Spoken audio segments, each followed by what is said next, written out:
show of FootyCast, live from BackChat Studios. We're definitely in the top 1,000 footy shows in the country. I can confirm that, Skeeter. Welcome, shelterfootycast.com.au for all of your stuff. Make sure you've got your Derby preview tickets. That is next Thursday. Go and buy them. Go and get them. BackChatStudios.com.au is where you can get them, or all across our socials. Skeeter, you happy with that? Top 1,000 shows? So it'd be like Triple J's, what is it? What, hottest 100? Hottest 100, hottest 1,000. We would fall somewhere in there, I'm sure. That's good to know because, we've done this for a couple of years now. It might have been 3. I don't know. It seems like it's gone forever, but... do you get a bit worried about the rankings and where we sit? I don't know. I've never listened to a podcast in my life, so I have no way of putting my hand up saying we're good, bad or indifferent. And I reckon there are other very good ones out there, and we're probably... medium to average. You know what we need to do? Absolutely, is get your ranking of your top 5 shows. Like people are putting rankings out. And here's my top 3. Here's my top podcasts.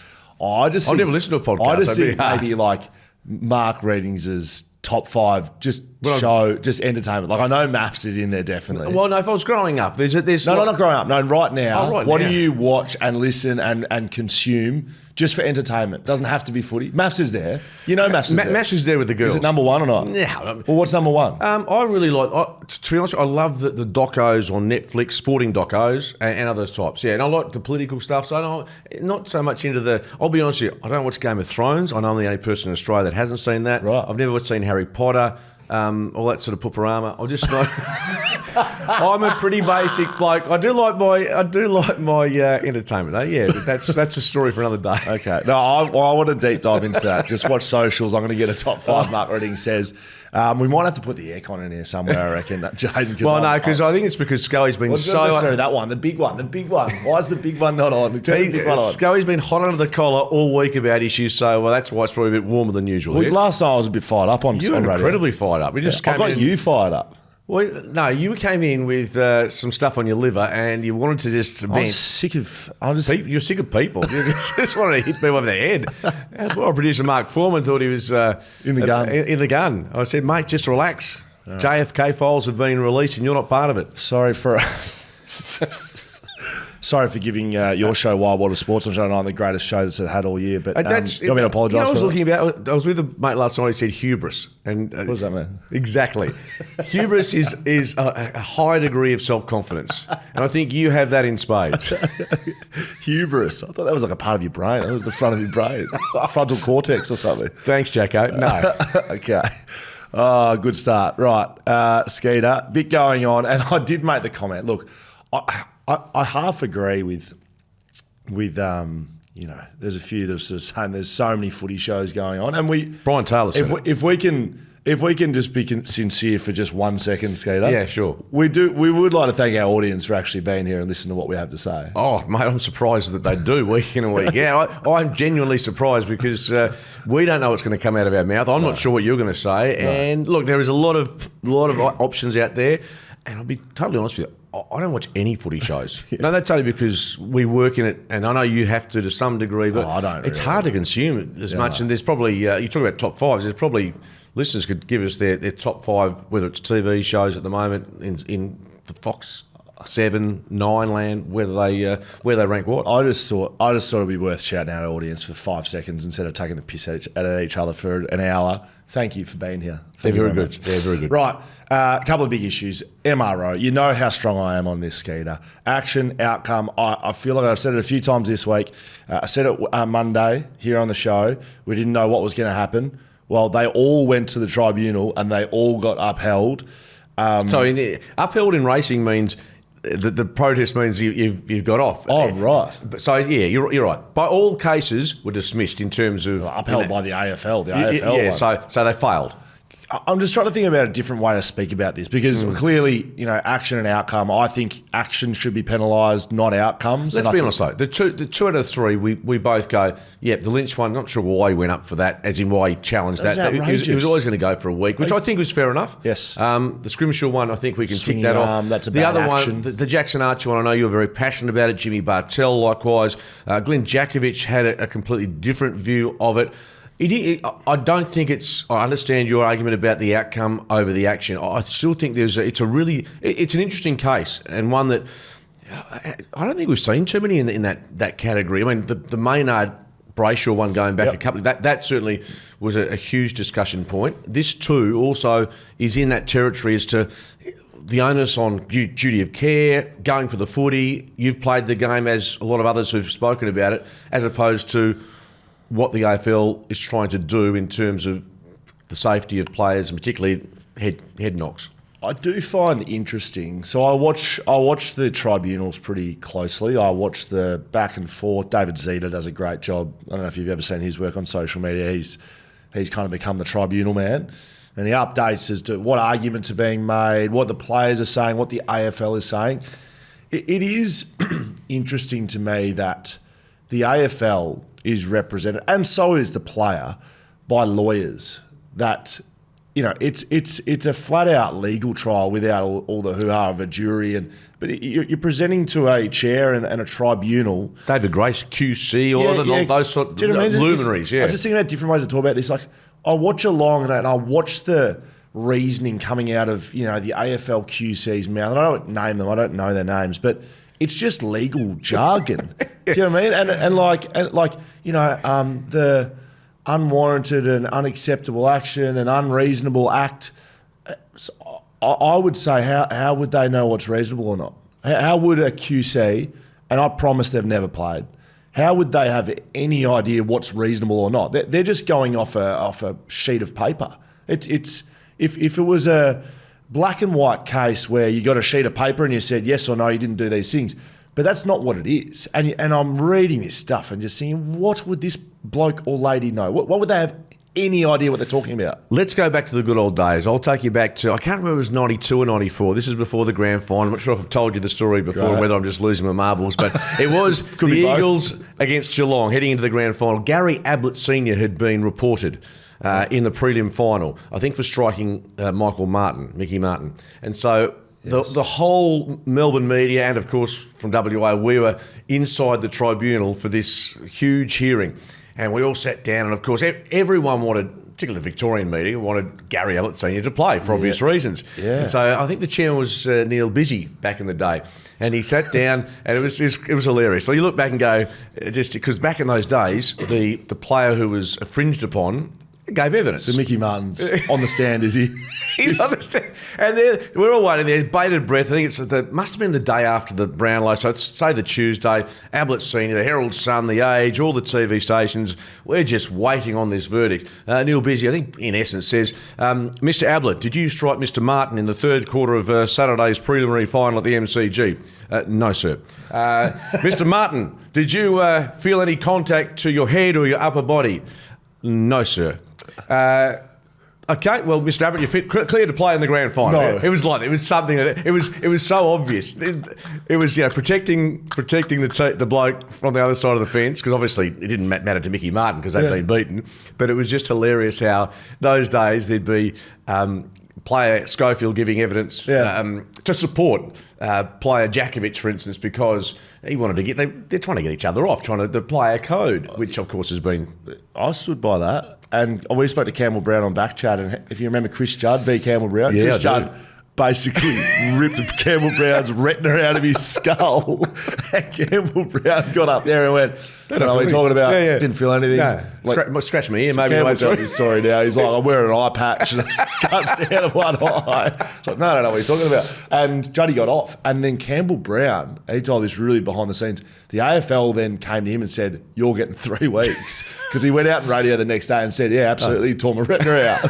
And they said, did he get 3 weeks, did he? Well, they threatened it. He then said, you give me 3, I'm going to burn the AFL down. They gave him a big fine. But yeah, I don't think it's that long ago that players still look after players. Times have changed, and you're right. The legal input is significant. The Archer one, just on a serious note, look, I don't think, given the concussion sustained, meant that he could have got nothing, just under the current rules. But if he, I know you mentioned if he had his legs taken out and broken leg, it would be a different discussion. But once a player is concussed, you're right. If he doesn't have an injury, if he just gets grazed across the ear, does he get charged at all? He get no? He wouldn't suspended. Of course he wouldn't. No. So it's outcome based, and I don't like the outcome based. And sometimes you break down the incident, but I just don't like well, if he's knocked out, you get reported. I don't like that rule. I don't think it's achievable. I don't think it's sensible, basically. All right, let's move on. That's enough. Patrick Dangerfield stepped down as the AFLPA president. He's been in that role for a long time, a number of years, and he's handed the baton over to Darcy Moore. It's always interesting to see what this role, what does it do? Like, because what it's done for Patrick Dangerfield when he speaks, some people, feel like that he's representing all players. He's been talking a long time about shorter quarters, shorter seasons, all that stuff. And people say, you're getting old and you're trying to get a few more years out, which is smart by him. But it is an interesting role that, when this person speaks, people do listen, whether they agree or not. So Darcy Moore will be a new type of leader in that role. Dangerfield always pretty vocal. I don't know, from what I've seen from Darcy Moore, I don't know him at all, but, I've seen him speak at Anzac Day. Very well spoken. Yeah, he seems like he's very considered at the very least. So it'll be interesting to see if anything changes in that regard. And how much responsibility is attached to it and how much input he has into maybe leading agendas for the Players Association. Exactly. Very good. Tassie's got a new mascot. Saw it. What's going on there? Do you like it? Is it Rumman? Is that the name? I have no idea. I first looked at it. My first reaction was it was a pinata. Like what was going on? Yeah, it was like some sort of. Well, mate, you got to remember Tassie. They've got the Tasmania Jack Jumpers as one of their mascots. Or careful, you'll have the whole of Tasmania. No, I'm saying it's a bit unusual, but Tassie's got a history. The Tasmanian tiger. That's not unusual. It was the whole setup. It was like a. Chinese New Year and the dragons come running down the road. It was like one of those. It was like 7 people inside that thing. It was bizarre. Was Jack Revolt part of that? I think he might have been in there. He could have actually been inside it. That would be very good. So when do they come in? 28. So what are we now? 25, 3 more years. Yes. I tell you what, there's some clubs are going to be scrambling around to get their lists up to scratch. Well, we spoke about it Monday. So, this year, normal year. Next year, normal year. The year after, top 8 to 10, 17-year-olds in the country will be there in their development program. So it's akin to what happened with the Gold Coast and the Giants. And then the following year, all first-round draft picks. So you're right. If you're going to be bad, you want to be bad this year, you want to be bad next year. Well, I think the Eagles are going to be qualifying that department. Yeah, well, Freo put their head up as well. Maybe that's the go. JL's hiding the game plan. He wants draft picks before Tassie get in. But if you're bad in 4 years, highly compromised draft, and clubs will know this too, because you can trade away future picks. Going to be a really interesting time when another team comes in, and then the 20th team over here in the southwest will be good too, Skater. I'm just going to say his name, Harley Reid. I'm not going to get into it. I'm actually sick of it. All I'll say is, I after all of the chat about should you do this, should you do that, I would like to see, if it happens again or the media scrutiny comes on, I would like to see more of West Coast defending him, and I mean coach, team, players, than Harley. I don't think that's been aggressive enough. Well, we had Jake Waterman on 6PR, and he talked through handling the tactics that Harley was encountering, and he wasn't getting much of the footy. He was getting engaged in some other stuff. I think the players on field and certain players with that leadership qualities have been speaking to him over the past year or so. They'll look after him internally. Yeah, of course. I honestly, look, he had an average game. I'm not sure how match fit he is or how I think he might be carrying something. Irrespective, there are a few blokes out there that also deserve to be scrutinised as well. I think you're right, totally wrong. One guy, their whole team were putrid last week. They'd want to bounce back. But what does bouncing back against Brisbane mean? Does that mean it's not scoreboard related? No, exactly. Yes, no, very good shout. Round 1 Rising Star nominee, Sam Lawler. I was at that game, spoke about that. Gun. I saw him play over here before he broke his jaw. And I immediately looked at him and thought he looks like Dusty Martin. Like, looks like, plays like, runs like Dusty Martin. He's done it in his first round. He's won the round 1 Rising Star. The question would be, was he wearing jocks or not? Because there's a bit of slippage out there on the MCG at some stage. And I think this is just a brilliant move. And we broke this. Sammy Edmund, shout out, right? I saw you break this on SEN Wednesday morning. Tuesday, on the footy interchange, we had Drew Jones on breaking this story. So shout out Drew Jones. Bonds has come to the party with a personal sponsorship deal for Sam Lawler. I think they may have been a little worried about the quality of maybe underwear. Was he wearing a G-string or something? Or backwards? What? Like, there's been some infamous exposés, shall we say, of athletes. Our own friend Paul Hazelby went through a traumatic experience, I think, in the West. Oh, wasn't that traumatised when he got paid out for it? Andrew Eddinghausen, famously going back in time, ET. Look, I always spoke about this on BackChat. I'm not quite sure how that happens. I don't know what you're wearing, I don't know how. Not really your sort of. You're the one bringing. No, you brought it up. Backwards G-strings up. Like I'm just trying to work out how it escapes. Don't blokes just normally wear Speedos, in all seriousness? It differs. I could never wear Speedos. It was, have you worn Speedos before? I have with you, actually, on the Busselton jetty. It's not a comfortable sort of setup. And not a good look on me either. But I'm a bawdy man. A lot of guys used to wear Speedos, and I never used to get it. I used to be very uncomfortable in Speedos. Yeah, as a briefs man, skate if you're interested. Oh God! What am I doing here? Like, seriously, Thursday morning, I've got better things to do. Talking about Scully's underwear. Is that what's happening in your head? No, I'm saying I've got 5 hours on radio. Thankfully, you're not there, but I'm still going to be sitting there talking Pooparama. Do you want me to call in? Maybe some bit of. It's like I heard this morning. They have a rumour file on 6B. I don't know what we're saying, but a rumour file is Waterboy, and the voice you can tell it's Mouse. It's like the most obvious thing, and it's called Waterboy. The Mouse is going. Anyway, by the way, you get to the Empire Bar, and you can still watch the footy. I'm going, oh, gee. If people don't know what we're talking about, nah, he's probably within house. Mouse Promotions is a man over here. Everything's never been better. He's been touring blokes on cashies for about 30 years over here. What the tax department's ever just call himself Mouse. Sounds like a mouse, looks like a mouse. Like him and Sam Newman. Sam's made a lot of money through stuff with Mouse. Mouse has got hundreds of people on his books. Anyway, he rings our program a lot. And if he gets you on your mobile, good luck getting off within half an hour. I spoke to him for 30 minutes yesterday. Did you get a word in? No. And he rings the program, and then he always ends with, anyway, get down to the Empire Bar before the game. He's got some sort of deal there. I don't know anyone who's ever been to the Empire Bar. I think it's great venue, great venue. But I think it might be more if you're maybe a divorcee or just looking for a bit of love. Are we going to the wrong territory? Oh, absolutely. All right, let's get into the footy. Will Schofield, Mark Redding, Shelter FootyCast. What could be in that department? Oh, boy.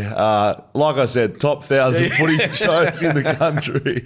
West Coast v Brisbane at the Gabba, Sunday. Now, Skeeter, let me tell you where this is. I know, I'm calling it. 10 a.m. Up you get. Free to wear or paid. You're getting up early. It doesn't matter how you're watching this one or listening to Skeeter. Yeah. 10:10. Yeah, that's it is early. That's and they don't have daylight saving up there. So it's no. Queensland, 12:10. I don't know what Queensland do. They don't have daylight saving. So it is its early start. Now, I don't know what the temperature. Anyway, either way. It's a 12:10 start. 12:10 start for Brisbane. Mate, that's horrific. For crowd-wise, absolutely. And that will be, I'm assuming it will be, that when they unveil their premiership flag. I mean, they would have written that in their wish list, wouldn't they? Give us the 12:10 Sunday slot against West Coast. So we can put... Maybe they have. I mean, maybe that's actually what they requested. Oh, I'm not sure about that. I don't think that any club wants to play at that time. Obviously, it would have been preferable with the Geelong game. Well, but an opening round. That would have been opening round, right? Of course, yeah. So it wouldn't have, the flag situation would have been resolved then. But yeah, it's... The bottom line is Brisbane are... On quality of player involved in this game, it's going to be ugly for West Coast if we see anything like we did last week. So you said it's not a scoreboard... It's not a scoreboard issue for the Eagles. It's about what they can do during the week to get themselves in a position of being competitive. Now, how does that play out? Well, I just don't think people looked at the game against Gold Coast and thought, oh, it's so disappointing we lost by however much they lost by. I don't even know 87. How much. It was how they lost. It was the very minimal chase. It was the spread from stoppage. It was the tackle differential. It was the contested ball. Like all those things are very controllable, or at the very least halveable, and you can put some pressure on the opposition. The lack of that was disappointing, I think. So that's where you need to see it. So, look, if they win, great. I don't think they're going to win, clearly. But they just need to visually look like they're having a crack. And that's so old school to say, but I think if you're a West Coast fan, you come out of the game, win, lose or draw, and you go, right, these blokes had a crack. I reckon people are going to be at least happy. Jake Waterman's out with a calf. I think that's relative controversy given, heard him on 6PR, breaking news as always over there, Skeeter. Shouldn't have played. He was very honest. He shouldn't have played, no. And he said that. Putting his hand up saying he should have played, that's putting his own hand up saying, look, I probably should have waited, but he was so keen to try and help the club. Medico's probably needed to be a bit more stern in their assessment of him. That's what happens. That's these guys are that keen to, help their team win and perform, and he knows he's an important player, and these are the decisions get made every week, Skeeter. And quite often the guys that are getting injured, they went in with an injury. Like, there's not many that roll into a game 100% fit and then something happens to them. So I agree.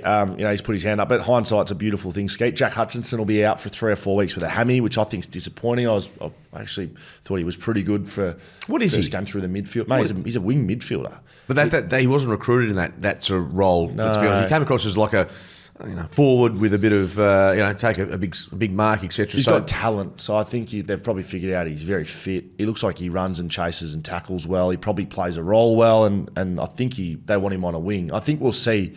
To jump ahead, Dewar on a wing now because he was in the back line because Bo Allen was out. I think Bo Allen will debut. Yeah, he looks as if at training this week that he will come up, which is one positive. I'm not going through all the numbers, but how about this? The Lions winning the inside 50 count by an average of 20 against the Eagles in recent times. And not ideal.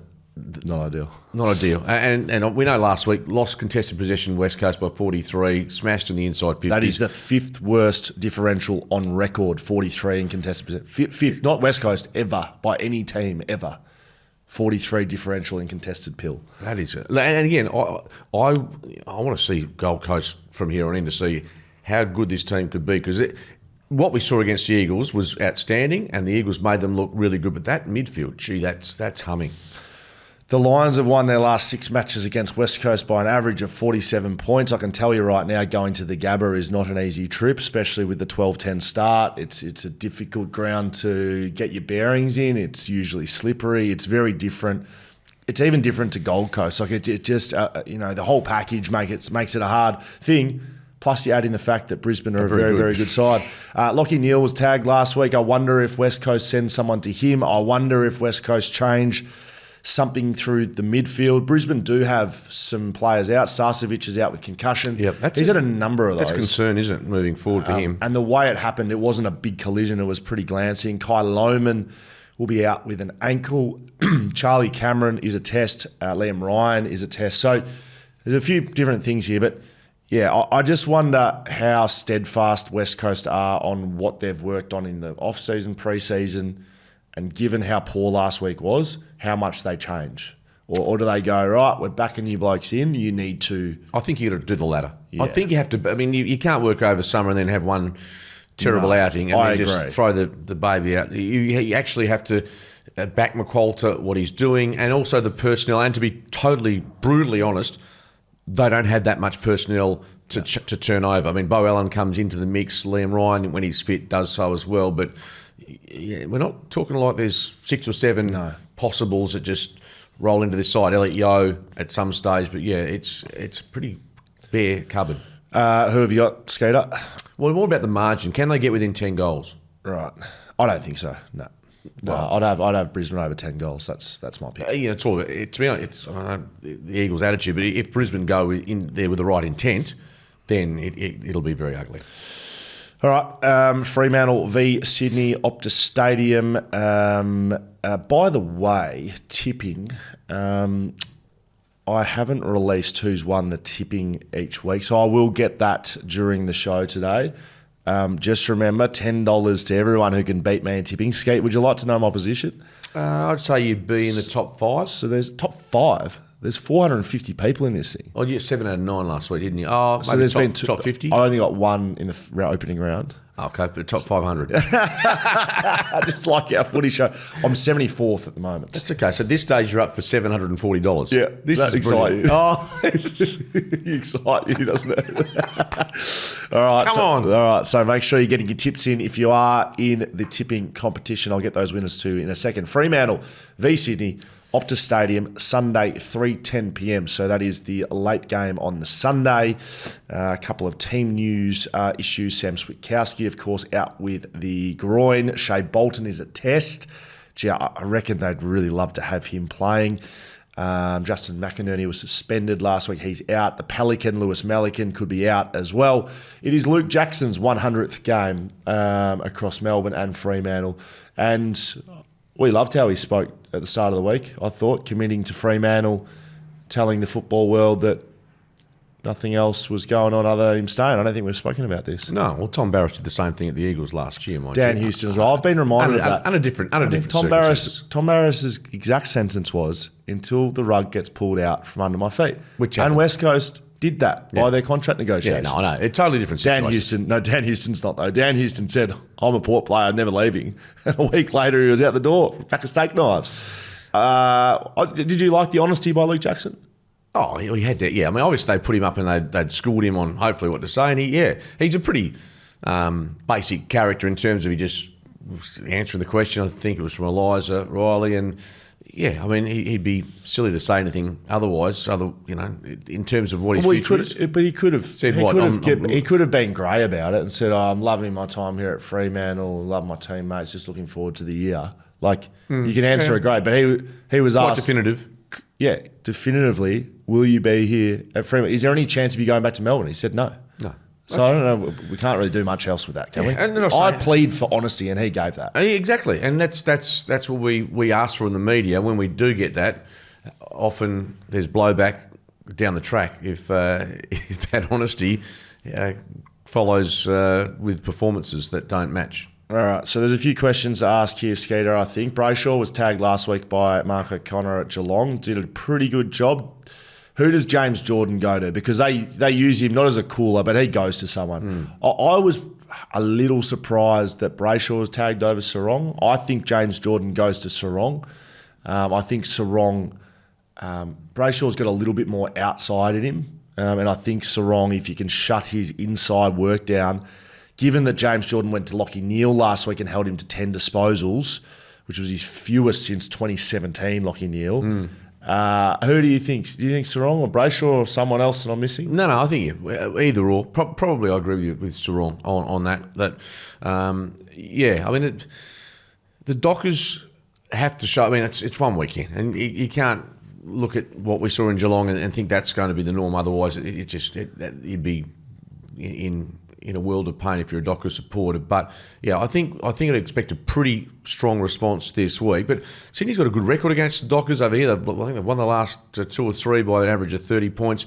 Sydney haven't been that far off it, let's be honest. But it feels like they obviously they're missing some very key players, which is important. Shea Bolton should come back, I think, for the Dockers. I say he'll play more mid forward, or as you'd expect.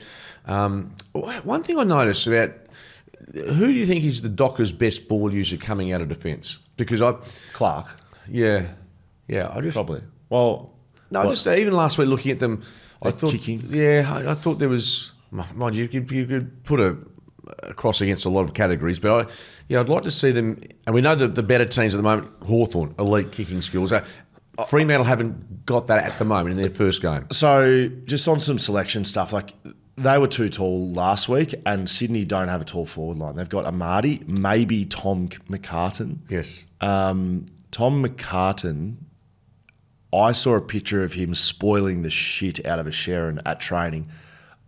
It might sound little, but I would say he's going going back. back. Yeah, forwards, I can tell you one thing Josh Kennedy never did at West Coast Eagles, spoiled a ball at training. If you're spoiling, you're with the backs. That's forwards don't spoil. They do not do that. So, and Fremantle's got the tools in Amos, in Tracy, and possibly Pat Voss if they go to that part. I tend to think I think he's a better option than Reedy. So take Reedy out, play Jackson as Iraq and Voss to chop out, or Tracy to chop out? Voss as you chop out. Last year they did Tracy. Well, possibly. I mean, I'm just trying to keep I Tracy. don't mind Tracy around the ball, but like he's so good. That's what I'm saying. I'd have Voss as my choice. I just think Reedy didn't have enough influence in the ruck or around the ground. And when he went forward, he's not a forward. But you're talking about, with West Coast, 1 week do you change how they do things? Like this has happened the last 2 years for Freo. They want to play Luke Jackson as a forward, and they want a ruckman. They want Sean Darcy, clearly. So on that basis, you want Jackson, Tracy and Amos inside your forward 50. They do. Yes, they do. That's exactly what they want.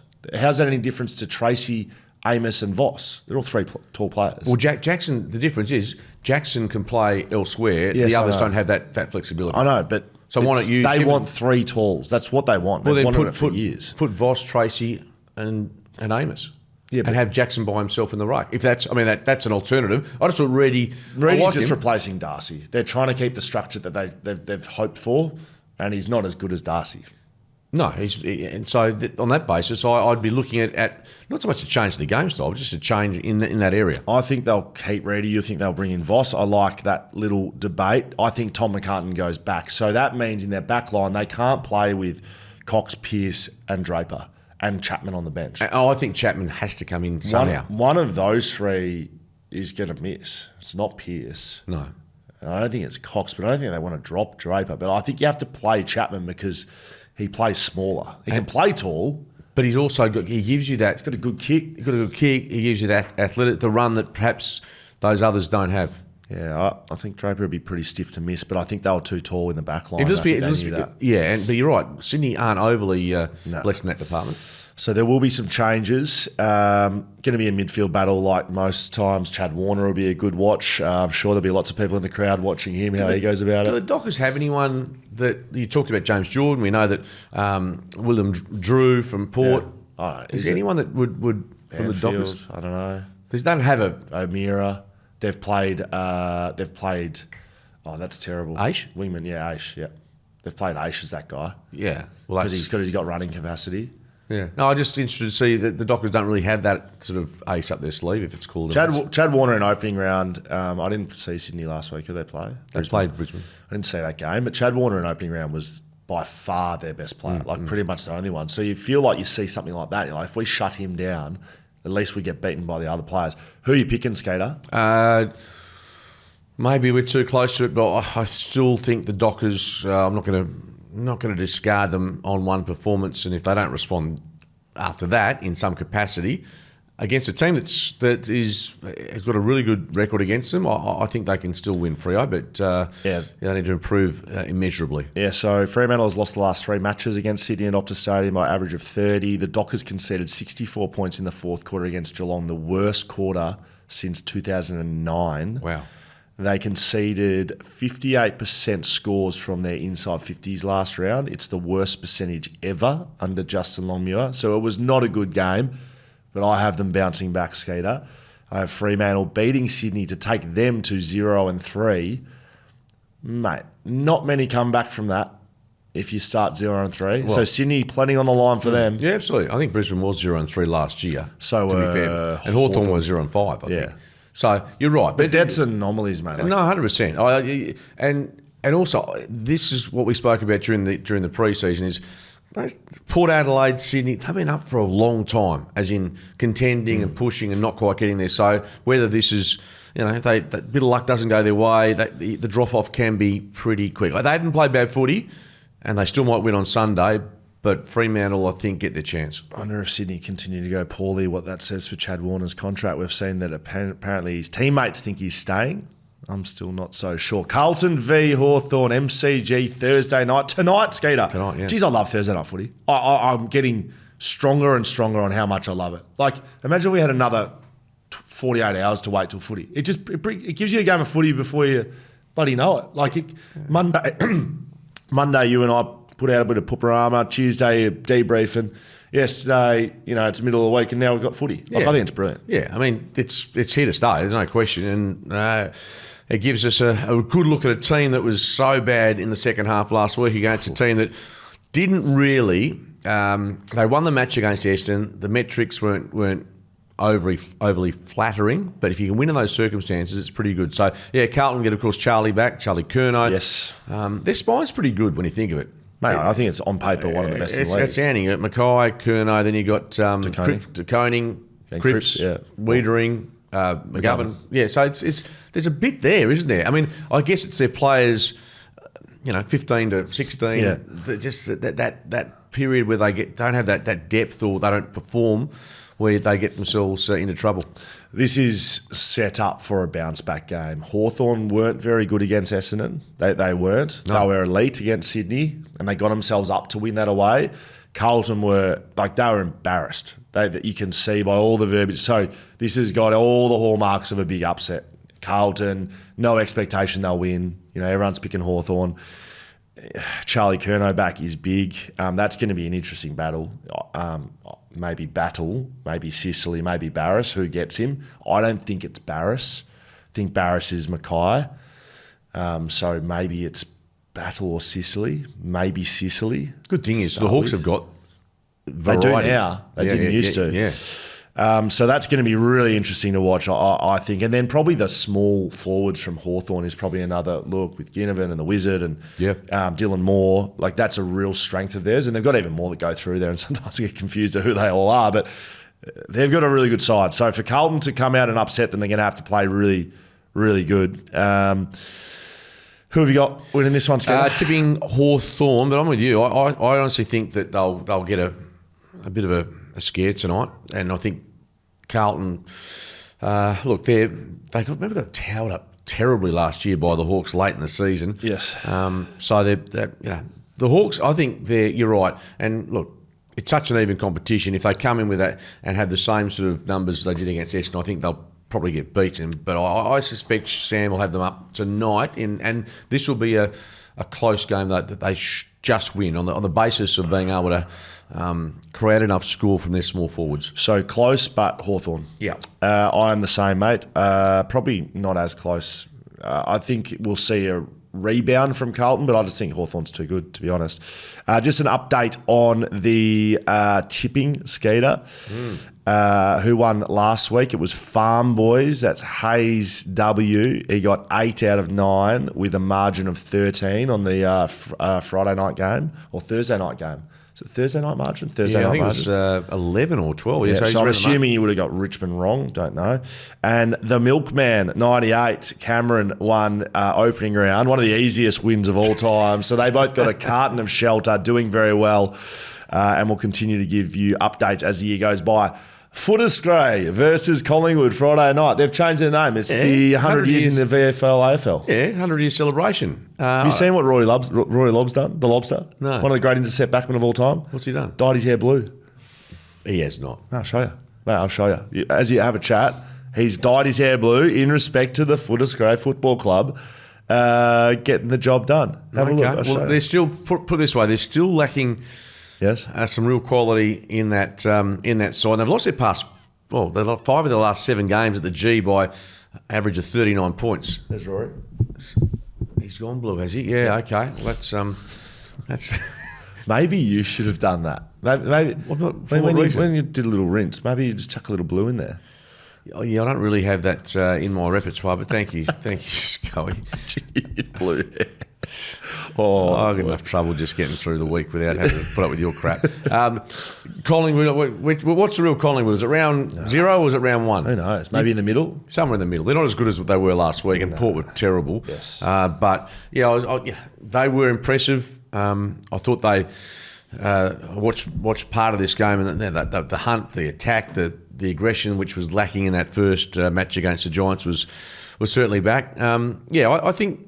I think the Bulldogs, who just got over the top of North Melbourne, I think once they get their full complement back, I think they'll be far more competitive. But with Bont still missing and I think others still on the sideline. Treloar's out still, yeah. Who's that? Treloar. Liam Jones. Yep. Still, they're missing some real quality. So I'm loath to tip them against a Collingwood side that getting what we saw last week at the MCG, I think they're a far better side there as well than the Dogs at Marvel. I think I'd be preferring them. Bulldogs have lost 5 of their last 7 at the MCG by an average margin of 40 points. Yeah. So you're right, you're spot on. They're I didn't see the North win, but they obviously got across the line.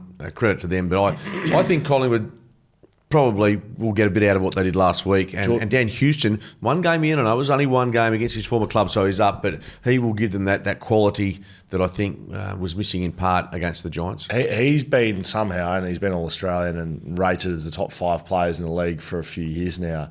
He playing for Collingwood is just going to become a superstar. Like, in terms of people seeing him, I think playing for Port Adelaide, you don't get seen. Probably a little bit like Tom Barrass. I think he's getting a fair bit of attention at the moment because some people are just figuring out he can play the game. Jordan De Goey's back in the side, Skeeter. That's big. Really big. I pick Collingwood, and I pick him. I think they win. Like, I don't think it's too close, is my opinion. Got Collingwood by under 6, but more than 3. Yeah, and look, they scored almost 100 points from intercept possessions last round. That's the most in a game, or their most in a game since 2012. What's that? 13 years. So I'm just a bit concerned about how easily they won against Port and how bad they were, but I agree with you, Collingwood to win, given the absences for the Footscray Football Club. Essendon v Adelaide at the MCG Saturday. First time Essendon have played Adelaide at the MCG since 1995, Skeeter, 30 years. That shows you. And look, we know the Giants put out something quite humorous about finishing their home and away campaign at the MCG with a win in round 1. So that's all they're playing there. Yeah, this is where the AFL gets it completely wrong. Teams like interstate teams, full stop, they don't get a look at the MCG. It's be different if you're playing like the Super Bowl in different venues around the country. This is where you have to win a grand final. Yes. And teams like the Giants, who are up to it in their eyeballs with regards to premiership credentials, they get one look before September.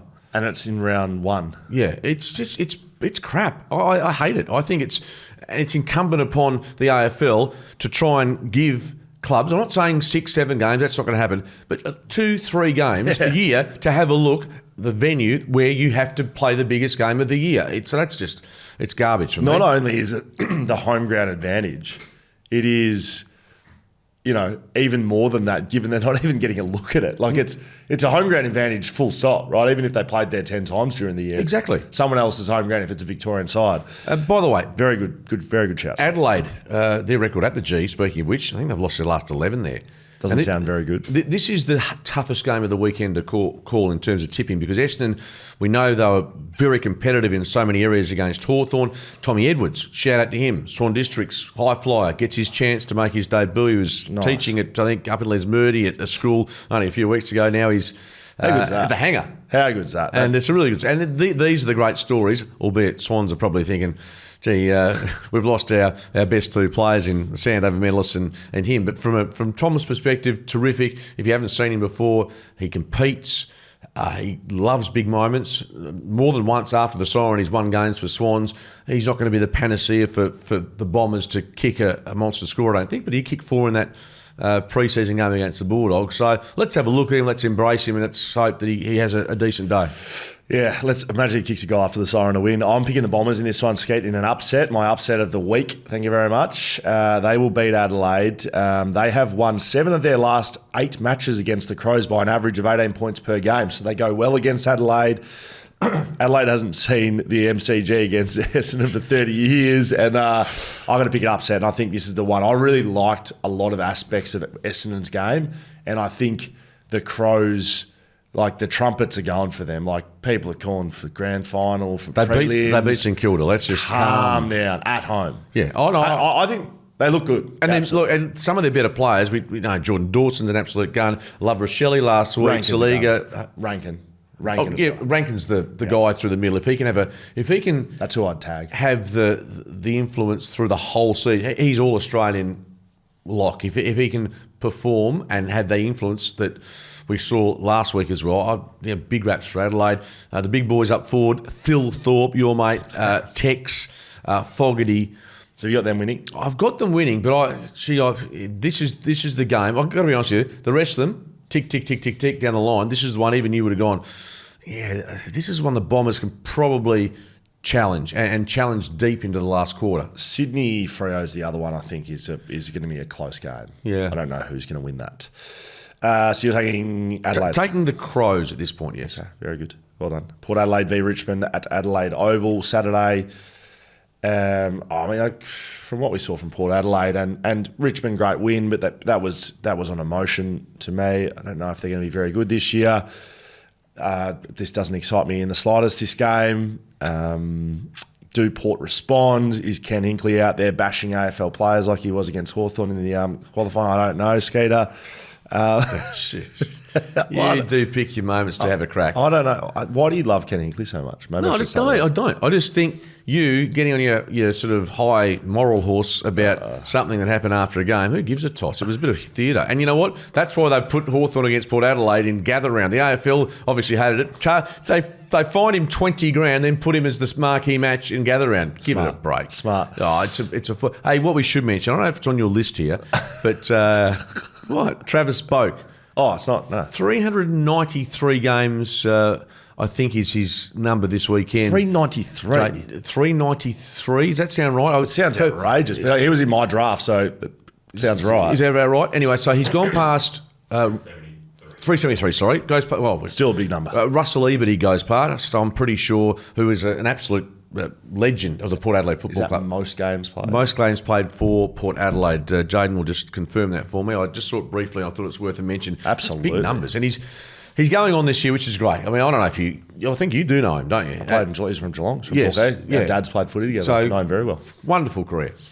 Wonderful career, mate. We got drafted and he was playing in a grand final that year. So we got drafted in 2007. And he played, what happened? Bad loss. Yeah. He played. I remember sitting at the G after I'd done the sprint at halftime, lost to Jake King in the halftime sprint, and watching, a kid I grew up with, he played against him all junior footy, and he was running around the middle of the MCG in a grand final his first year. So that says enough about him.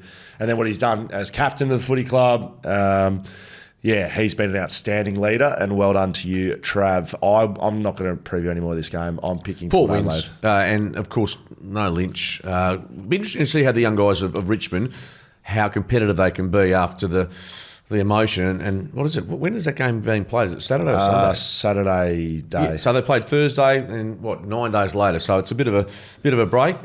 Port has to win this. St Kilda v Geelong, Marvel Stadium, Saturday night. I'm not sure if this is interesting or not. Rowan Marshall, played a fair bit of time up forward round one, which was very interesting. Geelong have a bit of a unique ruck situation as well with SDK and Blitzarves, and we've got Toby Conway maybe back. We've got Reece Stanley floating around. Who knows what they're going to do with their ruck. Geelong had a pressure factor of 209 in round one, ranked number one, and it's fifth highest over the last decade against Fremantle. So they're coming off a pretty hot start, Skeeter. They are. Look, the only positives here for the Saints is that they've won their last 3 games against Geelong at Marvel by about 20 points per game. Remember they got them late last year as well. They're playing some good footy at the back end of last year. So I think we've got to take into account who's not out there for St Kilda. Last week, though, they lost the uncontested possession count by 60. So that was last in the competition.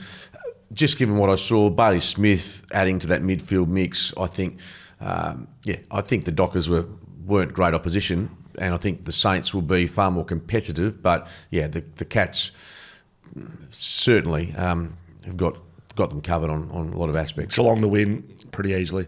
I'm surprised they're not a little bit tighter at the bookies. The market, yes. The market, sorry. North Melbourne v Melbourne. Marvel. Jack Darling's 300th game. So he's played 298 games for West Coast. His second game for North Melbourne will be his 300th AFL game. Wow. So it's a bloody good effort from Jack. Obviously a premiership teammate of mine. The chat around Harley Reid this week around consistency and performance and knowing what it takes to play at the highest level, Jack knew that. And stuff I say about Harley is like some people don't, and it takes a while to learn. Jack was ready to go the day he walked in the door. A really underrated part of his game for a long part of his career was his chase and tackle and pressure for a big guy. He's 194. I used to train on him. He is immovable if you get caught in front of him. I was used to like playing Jack from behind at training because if he got behind you as a defender, almost unstoppable because he's quick, he's strong, whereas in front, his reach is a little smaller than others. Geez, he's just a packet full of strength. You know, like he's a good kick, he's fit, he's strong, he marks, he contests and marks. You'd never have him in the back line, but that's okay. He's been a forward his whole life, and bloody well done, Jack Darling. Yeah, good on him. One of a few, I guess, notable players that have finished their career and created or got to a milestone at another club. I think Ducky Hawkins was playing with Footscray, and then to get to the 350 or 400 or something, he went to Fitzroy. Remember, I'm pretty sure. So that's an example of players wanting to continue and obviously get to a milestone. Darling, terrific, but Nick Larkey's their man. He's the guy in the forward 50 that they'll continue to look for. And imagine him in a super side. I mean, maybe he'd be the same. Maybe there'd be no difference because he's still kicking 60, 70 goals a year. North Melbourne and Melbourne have only played at Marvel, I think, 9 times since the start of this century. They've won North 8 of those. Is that right? Melbourne don't play this ground really well. They might not play there that much. Yeah, that's probably a decent point. But they've put it this way: a bit like Damien Hardwick when the Tigers went to Marvel, they weren't exactly feeling home sweet home. Melbourne probably for some reason aren't all that happy with playing there either. Not that they say it publicly, but so North Melbourne pressure factor last week was 194, round 1, second highest of the round, and it's their second highest over the last 5 years. So they brought heat. Bulldogs found a way out of it. This is an interesting game. It is. I rate North higher than I have in previous years from what I've just seen. They should be finishing outside of the bottom 4, in my opinion, given what they've. Their list, the maturity should be coming with some of those high-end draft picks. So I expect them to be, really a lot of North fans will be saying they should have knocked over the Bulldogs last week, given all their outs. But I'm prepared to sit on them and just think that they can. This is a game they can win, albeit the midfield of Melbourne still is enormous. So who are you picking? Picking the Demons with a fair bit of caution. This is the other one. It was the Essendon Adelaide and this one here. I was flipping between which my upset was going to be. I'm picking Melbourne, but I was very close to picking North Melbourne. Yeah, it's hard to trust North. When you look at their numbers over the last 3 or 4 years, yes, you got to pick the moment, don't you? Correct. Will Schofield, Mark Reddings, Shelter Footycast. Buys to GWS and Gold Coast, Skeeter. So just in case you wonder where the other game went, that's where it went. Yeah. I know you were thinking about that. No, well, to tell you what, the Giants, having won 2 rippers, they'd probably like to, unless there's some injuries I'm trying to work through, but obviously they get a bit of time, extra time into Stringer and Hogan and the like. The Gold Coast Suns, they just want to play footy this week. I'm sure they did. They've been butchered by the fixture. We're talking about fixturing quirks. Cyclone, West Coast, in West Coast, bye. And then Melbourne, I think, at the G. I think they played twice at the Metricon in the first 9 rounds because you got Gather Round, they play 2 games in Darwin. They've got 2 games at Metricon, I think. Yeah. Did you say 2 games in Darwin in the first 9 rounds? Something like that. But that's actually a bonus for them because they play up there really well. It's just a strange fixture. Yeah, you're right. Questions and comments from the crowd. If you want to get in touch with us, if you want to write us an email, footycast@backchatstudios.com.au. We've had a couple of long ones come in, Skate. I won't probably get into too many of the long ones, but send us over. We do read them. You can comment on Shelter Footycast on YouTube and as well as on Instagram. Now, Skeeter. Yeah. I appreciate the hard, honest look over West Coast, Scoey. I was depressed as fuck sitting through the game yesterday, but it's definitely good to see some hard truths. So keep doing what you're doing. Yes, I'm a West Coast nuffy, but yeah, the lads won't get better without hard truths being brought to light from Noxie. Scoey and Joey, regarding the Eagles. Don't look at me like that.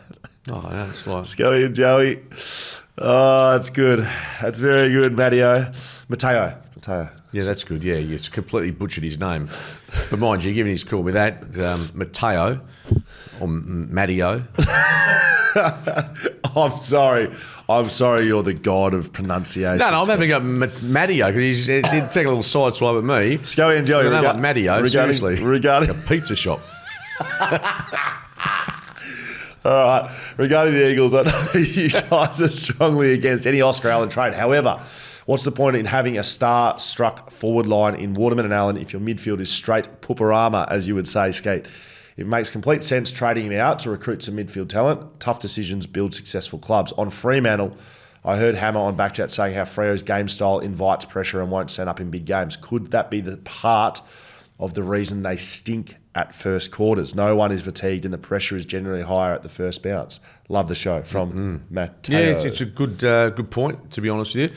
And let's be totally honest. From the last, I guess, 6-7 weeks or 5 or 6 weeks of last year, from what we've seen this year, the Dockers aren't an elite side. Yes. They're still to prove that, and that needs a body of work over several weeks. And I know they were third or the top 4 late in the season, but yeah, they're a side that is developing and not the finished product by any means. I do like the talk there about the hand pass inviting pressure, and if they get it wrong, it's their first quarters have been terrible. But that's been for years.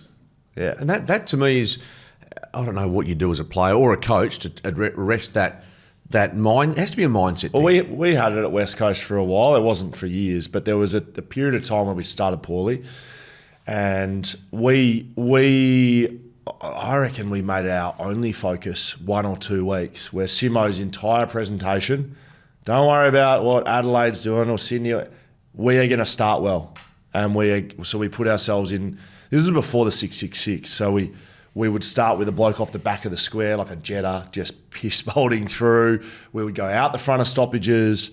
We would bring elite pressing pressure, like everything, every part of our game, how we defended, start in front of our men, bring the forwards high and get them out the back. Like every single part was about being aggressive and starting well. And it kicked us into gear. We learned how to start well. You take out the parts that are silly, like the man off the back and the forwards too high, and you go back to reset, but the mindset changes. Like that's probably what I would do. But Skeet, I'm far from an expert. No, but you've come with a recent experience. You need to change your mindset. It's a little bit of structure to help, but the mindset is like, stop dicking around with handballs. Take ground with foot, by leg, go forward when you get the footy. And that's, this is old school a little bit. Like don't kick backwards, don't give ground. You need to take territory, you need to set up behind it. You need to put the other team on the back foot early. And you do that across the ground. It's not just the mids, it's not, but Simo always used to be really big on the midfield. He would put it on them in the gun and say, if you guys can't get it done at the centre bounce, we're on the back foot. Yeah, and James Robot, we spoke to on radio last night, Dean Cox will know that. He'll know that they are vulnerable in the opening quarter and will prey on that. As much as I talk shit about the back line, if your midfield can't win centre bounce clearance, you are just immediately starting on the back foot, right? So that's why they are the most important, because if you win centre bounce clearance, you win the territory battle immediately, and back foot is the other team. But if you can't do that, you have to intercept from the back line, transition. It turns it into a harder game. And you hear Simo talking about that as well. You don't want to be a back half transition team, which Freo has been for a while. And it puts you under, there's less room for error. Correct. G'day, lads. Wilma Fingerdo here. What? Now, what's he called? Will what? Wilma. Oh, Wilma. Fingerdo. What do you guys... we could do like a Mo Sislak bloody Simpsons thing, do prank calls to Skeet, I reckon. Who? Wilma Fingerdo. All right. What do you guys... We got a Wilma Fingerdo in the house. We should just... Anyone else wants to write in, put a fake name, please do it. I'll test Skeet out every week. What do you guys reckon about all teams playing round 0 and then 9 weeks in, everyone gets a bye? In that bye round, all the state teams play in a round robin, under 18s. Then round 16, the same thing. Then pre-finals bye. Best 2 teams of the state round robin play a decider. And the curtain raiser could be the All-Stars versus Vicks, or a version of State of Origin with the players that aren't in finals. Also, could I get the 2 of you to stand outside my house for a day? Need to get my electricity bill down with some solar heating.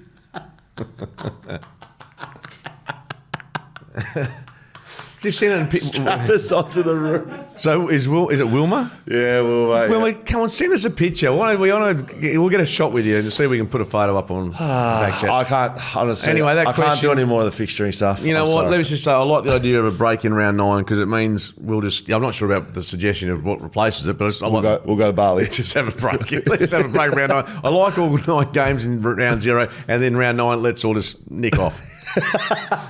Mark Gretty's a solution. Let's all nick off a couple of times during the middle of the year.